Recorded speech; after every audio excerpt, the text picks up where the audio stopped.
Écoutez bien, 132 ans de colonisation. Ce n'est pas un simple chiffre ni une donnée abstraite dans un manuel d'histoire, c'est la marque d'une blessure profonde, toujours ouverte, d'une domination violente, planifiée et justifiée pendant plus d'un siècle au nom de la civilisation.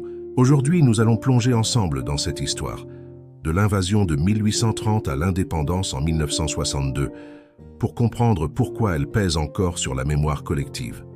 Pourquoi elle a laissé des cicatrices qu'aucun traité n'a vraiment refermées. Car pendant trop longtemps, cette histoire a été racontée du point de vue du colonisateur. On a voulu faire croire qu'il s'agissait d'une mission civilisatrice, d'un échange culturel, d'un progrès imposé à un peuple attardé. Mais ce qu'il s'est réellement passé, c'est l'occupation militaire, la dépossession systématique, la répression sanglante, la spoliation des terres, l'humiliation quotidienne et la négation d'un peuple entier. Comprendre cette histoire, c'est refuser le mensonge, c'est refuser l'oubli, et c'est honorer celles et ceux qui ont résisté. Tout commence en 1830. La France monarchique de Charles X, en crise politique interne, cherche à restaurer son prestige et à détourner l'attention des tensions sociales. L'affaire dite du coup d'éventail, quand le dé d'Alger aurait frappé le consul français pour une affaire de dettes impayées, n'est qu'un prétexte commode. Le véritable objectif est stratégique et économique. S'emparer d'un territoire fertile, contrôler la Méditerranée occidentale et étendre un empire colonial qui permette d'asseoir la puissance française. En juin 1830, l'armée française débarque à Sidi Ferruch. Après 3 semaines de combat, Alger tombe en juillet. Le Dey capitule. La ville est pillée, le trésor confisqué, et la France croit avoir conquis l'Algérie. Mais ce qu'elle affronte ensuite est loin d'une victoire facile, car dès la prise d'Alger, la résistance s'organise. La pacification annoncée va se transformer en guerre d'occupation longue et brutale. Pendant plus de 40 ans, l'armée française va devoir mener des campagnes militaires incessantes contre les tribus et les populations locales. Les généraux français ne font pas mystère de leur stratégie. La guerre de terre brûlée, villages incendiés, récoltes détruites, puis empoisonnées pour affamer et assoiffer les rebelles.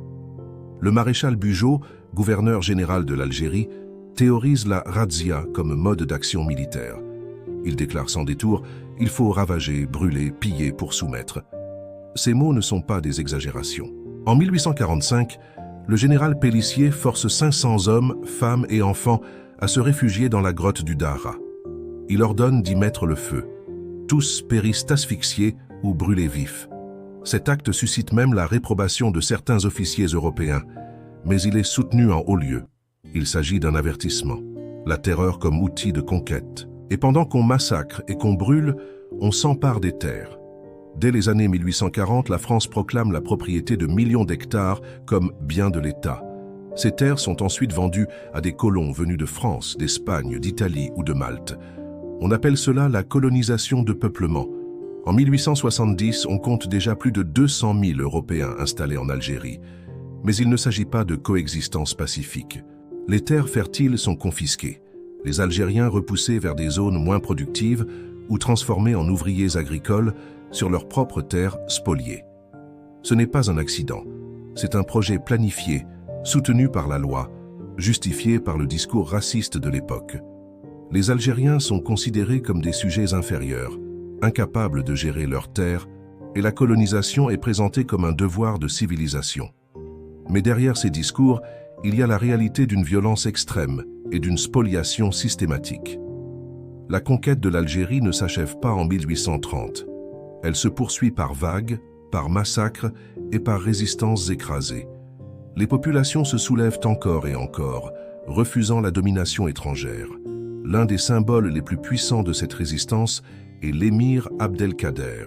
En 1832, il est proclamé chef par plusieurs tribus de l'Ouest algérien. Homme lettré, fin stratège, il parvient à organiser un État résistant avec une armée régulière, des impôts structurés et une diplomatie. Pendant plus de 15 ans, il mène une guerre acharnée contre l'armée française. Il remporte des victoires, négocie des traités que la France rompt systématiquement et incarne l'espoir d'une Algérie libre et unie.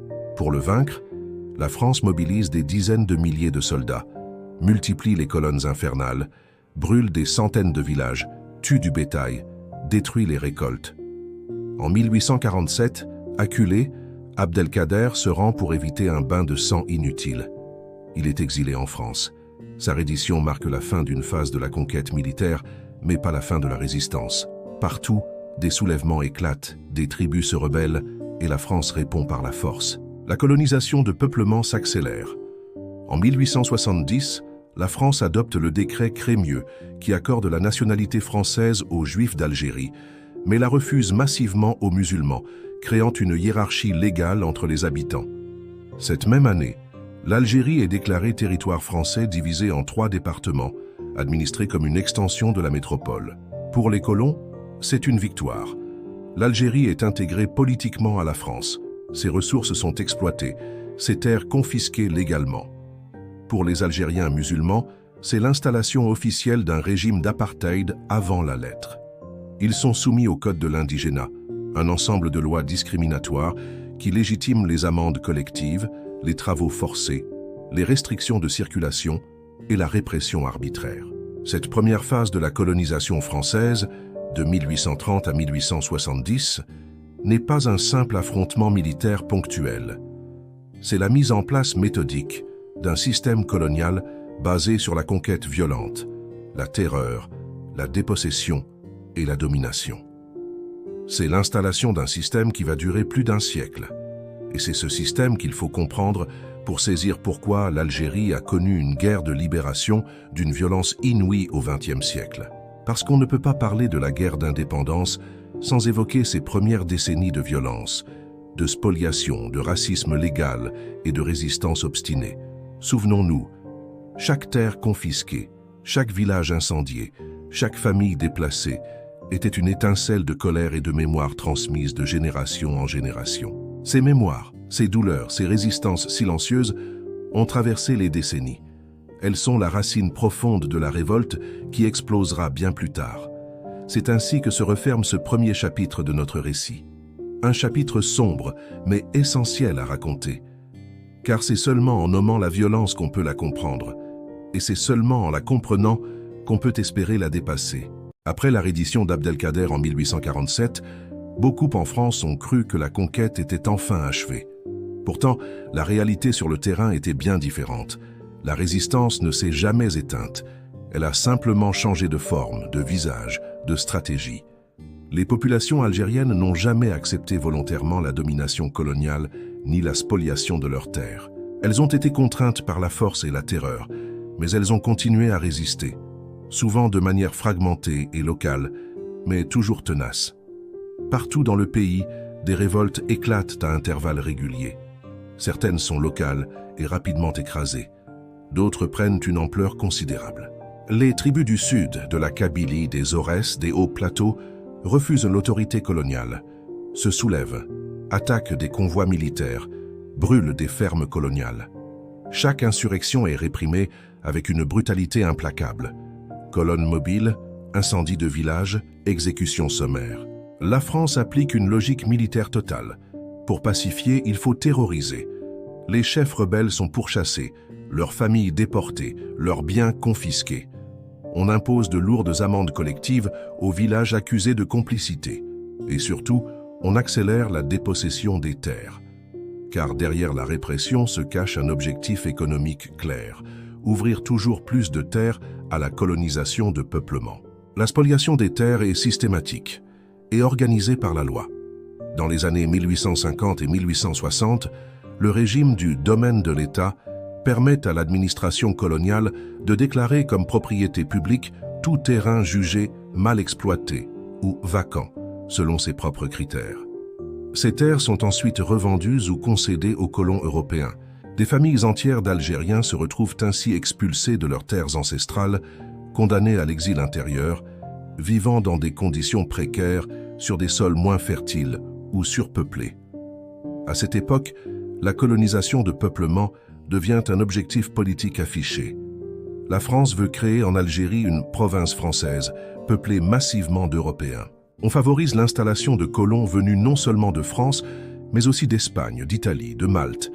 Ils reçoivent des lots agricoles, des subventions, des prêts avantageux. Les villes grandissent, s'équipent, s'urbanisent selon un modèle européen, alors que la majorité algérienne musulmane est reléguée à la périphérie ou maintenue à l'écart. En 1870, un cap symbolique et juridique est franchi. L'Algérie est officiellement divisée en 3 départements français, administrés comme une partie intégrante de la métropole. C'est aussi cette année-là que le décret Crémieux est promulgué. Il accorde la citoyenneté française complète aux Juifs d'Algérie, mais la refuse massivement aux musulmans. Ces derniers restent des sujets régis par le Code de l'indigénat, un ensemble de lois d'exception qui légalise la discrimination. Le Code de l'indigénat impose des restrictions de déplacement, des amendes collectives, des travaux forcés, des peines administratives sans procès. Il constitue un véritable régime d'apartheid juridique. Être musulman en Algérie coloniale, c'est être juridiquement inférieur. Pas de droit politique, pas de représentation réelle, pas de recours contre l'arbitraire administratif. Les colons européens, eux, jouissent de la pleine citoyenneté française, du droit de vote, de la protection des lois métropolitaines. Cette dualité est le cœur du système colonial. La France prétend apporter civilisation et modernité. Mais elle bâtit un régime fondé sur l'inégalité raciale et la violence institutionnelle.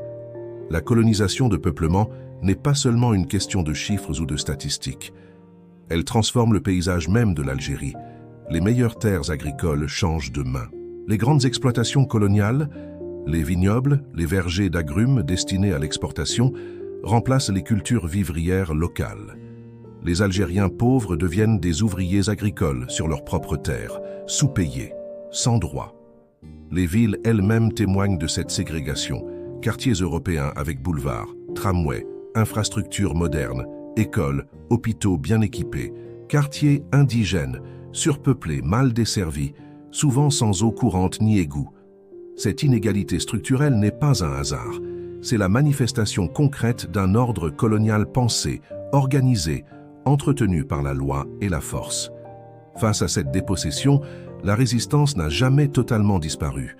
Même si les grandes insurrections comme celles menées par Abdelkader ont été écrasées, d'autres révoltes se sont succédées. En Kabylie, dans les Aurès, dans le sud, des soulèvements éclatent jusque dans les années 1870 et 1880. À chaque fois, la réponse est la même.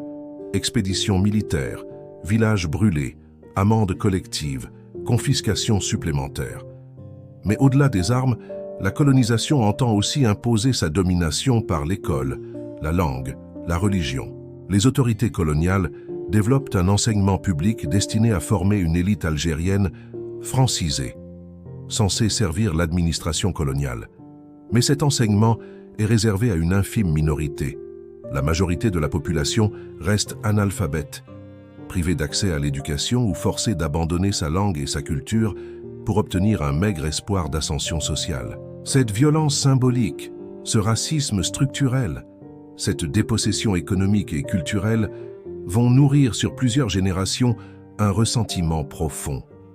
Car la colonisation ne se contente pas de vaincre militairement, elle veut transformer en profondeur la société colonisée, effacer sa mémoire, son identité, son autonomie. C'est ainsi qu'à la fin du XIXe siècle, l'Algérie se trouve transformée.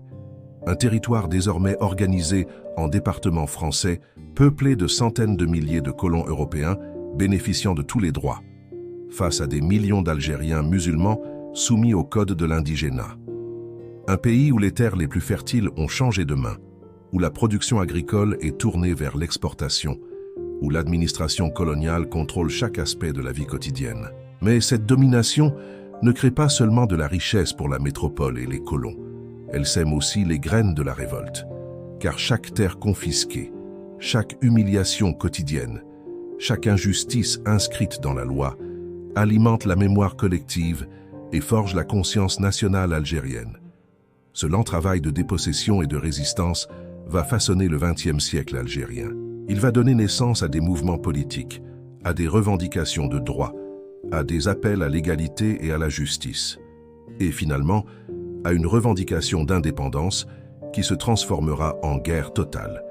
C'est ce chemin de la dépossession à la prise de conscience nationale que nous allons explorer dans la suite de notre récit. Au début du XXe siècle, L'Algérie est une colonie de peuplement pleinement intégrée à la France, mais cette intégration n'est qu'apparente et profondément inégalitaire. La vie quotidienne y est organisée autour d'une ségrégation systématique. Les colons européens disposent de tous les droits de citoyens français. Ils votent, élisent leurs représentants, jouissent d'infrastructures modernes et bénéficient d'une justice ordinaire.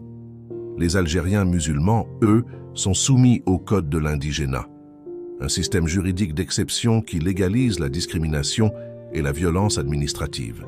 Ce code autorise l'administration à infliger des amendes collectives sans jugement, impose des restrictions de circulation, permet les travaux forcés et les peines corporelles.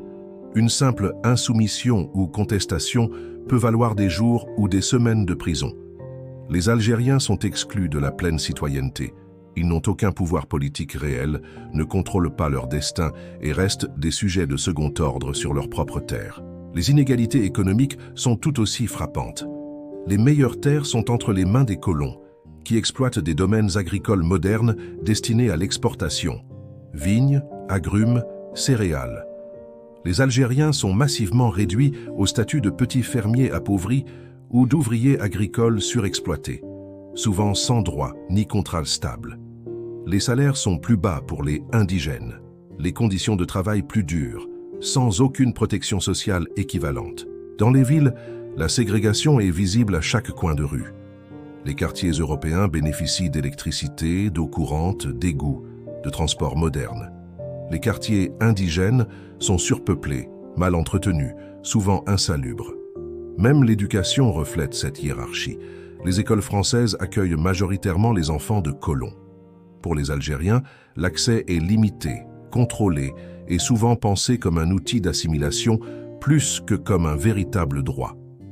Face à cette réalité, les Algériens n'acceptent pas leur sort passivement. Des résistances multiples, souvent étouffées dans l'œuf, apparaissent. Mais c'est dans l'entre-deux-guerres que naît un véritable mouvement nationaliste moderne. Après la Première Guerre mondiale, des dizaines de milliers d'Algériens ont combattu sous le drapeau français. Ils reviennent au pays en espérant un changement, une reconnaissance de leur sacrifice. Mais la promesse d'égalité n'est jamais tenue. Le système colonial reste intact. Les discriminations continuent. Des voix s'élèvent. Des intellectuels, des religieux réformistes, des vétérans se regroupent pour réclamer des droits. Certains, comme les oulémas, veulent une réforme religieuse et éducative, un retour à une identité musulmane forte face à la colonisation culturelle. D'autres prônent l'assimilation partielle, obtenir la citoyenneté française pleine et entière. D'autres encore réclament l'indépendance pure et simple. En 1926, naît l'Étoile nord-africaine, fondée notamment par Messali Hadj. Elle revendique clairement l'indépendance de l'Algérie. Elle est rapidement interdite, mais ses idées se répandent. Messali Hadj devient la figure emblématique du nationalisme algérien. Malgré la répression policière, le mouvement se reconstitue sous d'autres formes.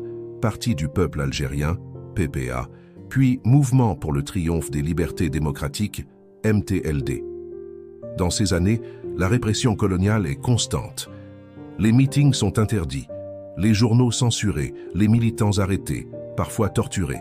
Mais malgré la surveillance policière, les idées nationalistes se diffusent, portées par les injustices flagrantes et la mémoire des violences coloniales. Puis arrive la Seconde Guerre mondiale. Des dizaines de milliers d'Algériens sont de nouveau mobilisés pour libérer la France occupée. Ils combattent en Europe, en Afrique, en Asie. Ils voient de près les contradictions d'un empire qui prêche la liberté contre le nazisme mais maintient la tyrannie coloniale. En 1943, le manifeste du peuple algérien est rédigé sous l'impulsion de Ferhat Abbas. Il ne demande même pas l'indépendance, mais réclame l'égalité des droits, la fin des discriminations, la représentation politique réelle. La réponse de la France est ambiguë, des promesses vagues, quelques réformes mineures, mais aucune remise en cause du système colonial. Et puis vient la date tragique du 8 mai 1945. Alors que l'Europe fête la victoire sur le nazisme, en Algérie, des milliers d'Algériens descendent dans les rues pour réclamer ces droits qu'on leur avait promis. À Sétif, Guelma, Kerata, des drapeaux algériens sont brandis, des slogans nationalistes sont scandés. La répression est immédiate, féroce, disproportionnée. Après quelques affrontements et meurtres de colons européens dans la confusion initiale, l'armée française et les milices coloniales déclenchent une véritable campagne de terreur. Bombardements de villages, exécutions sommaires, ratissages, arrestations massives. On estime aujourd'hui qu'entre 10 000 et 45 000 Algériens furent tués en quelques semaines. Ce massacre n'est pas un accident ou un simple dérapage, c'est un message sanglant. Toute contestation de l'ordre colonial sera brisée sans pitié. C'est la volonté de réaffirmer la domination coloniale par la terreur collective. Mais au lieu d'étouffer le nationalisme, cette répression atroce va le radicaliser. Des milliers d'Algériens comprennent qu'aucune réforme ne leur donnera l'égalité, qu'aucun dialogue ne changera la nature du système colonial. Pour beaucoup, la conclusion est claire. Seule la lutte armée, seule la guerre de libération pourra libérer l'Algérie de la tutelle coloniale. Le souvenir de Sétif et Guelma va hanter toute une génération. Il va devenir le symbole de la violence coloniale, la preuve ultime que la France coloniale ne reculera devant rien pour garder son empire. Il sera également l'élément déclencheur d'une prise de conscience massive. Désormais, la revendication d'égalité cède la place à l'exigence d'indépendance totale. Ainsi se referme cette sombre période de l'histoire algérienne, celle où l'injustice quotidienne, la ségrégation raciale, la spoliation des terres, l'humiliation et les massacres se conjuguent pour forger une identité nationale prête à se battre pour sa liberté. Dans la suite de notre récit, nous verrons comment cette prise de conscience va se transformer en une guerre de libération totale, longue et douloureuse, qui marquera à jamais l'histoire de l'Algérie et du monde colonial. Après les massacres de Sétif et Guelma, plus personne ne pouvait ignorer la nature du régime colonial en Algérie. La répression sanglante avait fait tomber les illusions. Les Algériens comprenaient désormais que l'égalité ou la réforme n'étaient pas des objectifs réalistes tant que la colonisation persistait. Il fallait s'arracher à ce système par la force.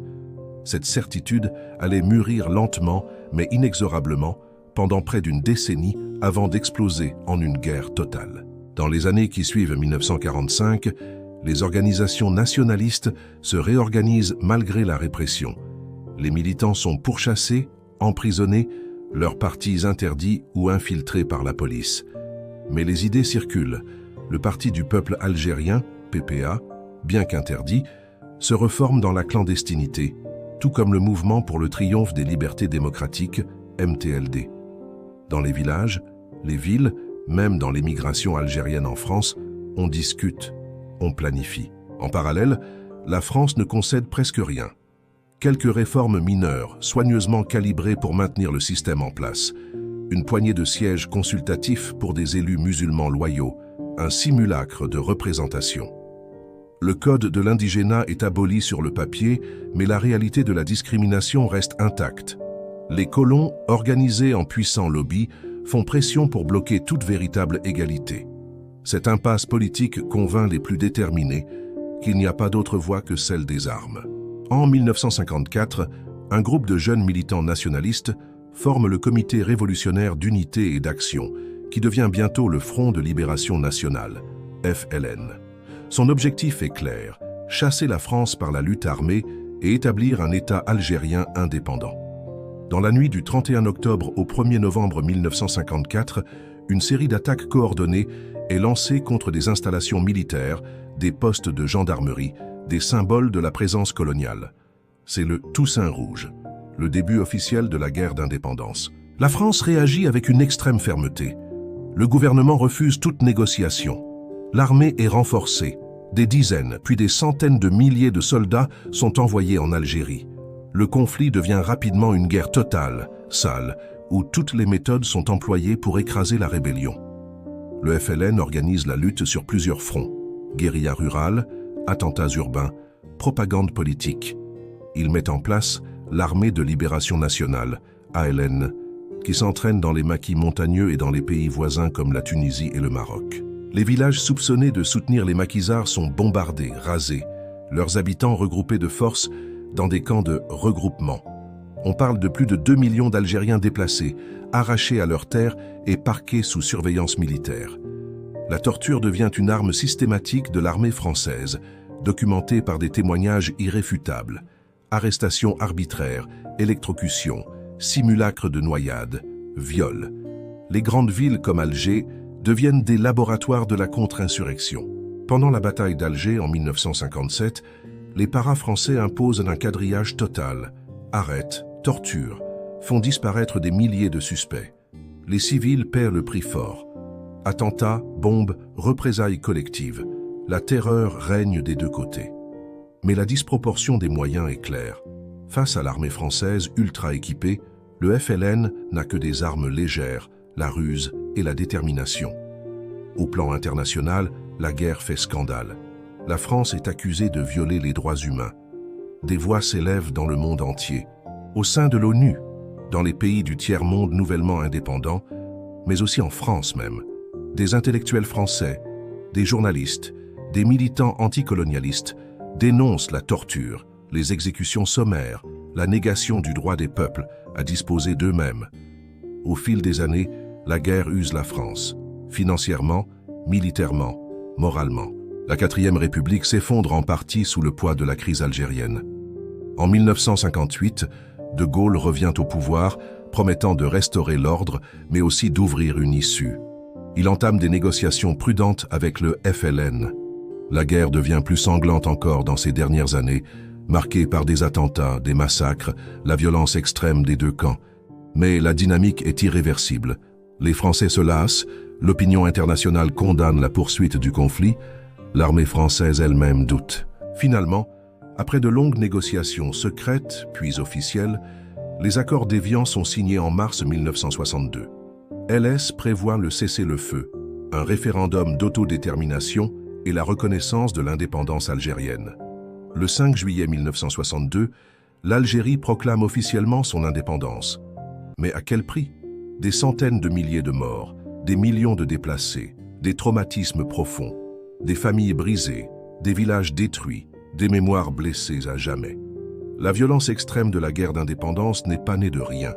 Elle est le produit de 132 ans de colonisation, de spoliation, de racisme institutionnel et de répression systématique. Aujourd'hui encore, cette histoire laisse des traces. Les mémoires restent douloureuses, en Algérie bien sûr, mais aussi en France. Les anciens combattants, les harkis, les rapatriés, les descendants des colonisés portent chacun leur part d'une histoire trop souvent mal comprise, mal enseignée, mal assumée. Pourtant, il est indispensable de la raconter, sans l'édulcorer, sans la travestir. Car c'est seulement en affrontant cette vérité historique qu'on peut espérer construire un avenir plus juste.